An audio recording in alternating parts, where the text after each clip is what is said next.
Just first of all, John, the significance of this project. We know that Africa, there is land, the potential is quite enormous.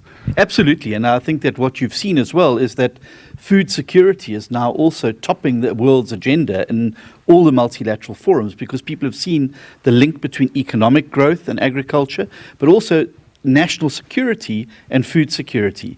So what we're looking to do through the comprehensive agriculture, African Agricultural Development Plan is to have a continental approach about how we can make agriculture at the center of economic growth and development of people again, both from an employment perspective, but also from a health perspective, and then also how we can ensure that we meet the targets to be able to ensure that we're able to feed Africa's growing population over the next decade. So this is a very important document.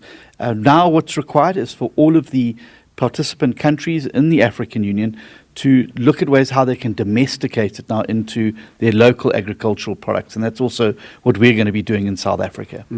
Certainly, Minister. And of course, it comes at a very critical time with the geopolitical environment, the tariffs, the aid being cut off. And I would imagine that it's all about self-sufficiency. Africa be able to really deepen trade in terms of the continental free trade area, and also using agriculture in this regard. Absolutely. And I think we need to start looking at things like food security in regional and continental contexts.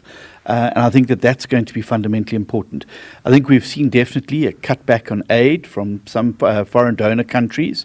And we've obviously seen the drama with the tariffs now, which is obviously going to affect market access for African agricultural products.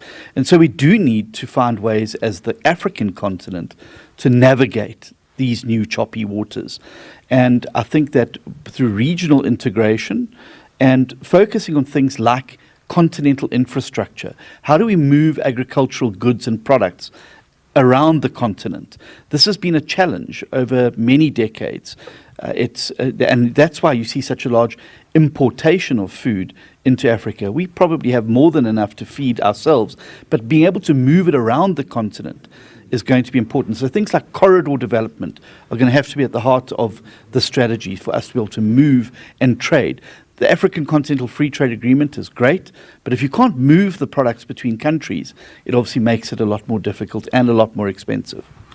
Minister, before I let you go, obviously a myriad of challenges from climate change to desertification and many other challenges. I would imagine it's all about building that resilience to be able to overcome all those impediments. Of course, and that's why data collection is so fundamentally important, and it's certainly been at the heart of the strategy. Evidence-based decision-making, absolutely at the heart of it, but also how do you build in that resilience, particularly amongst your smallholder farmers and subsistence farmers who disproportionately bear the burden of climate change. How do we bring in new technologies and new farming methods that is going to make it easier for them to be able to adapt? Because the consequences of them having crop failure is starvation.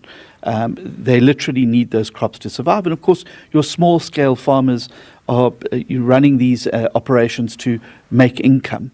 And we need to shield them, particularly from the effects of climate change. And anybody who doesn't believe that it has an impact only needs to look at what's happened in places across South Africa over the last few years. Droughts, too much water with flooding, fires, snow, animal diseases, all of these things are as a result of climate change. And we do need to prioritize it, particularly in the agricultural space, about how we build in greater resilience.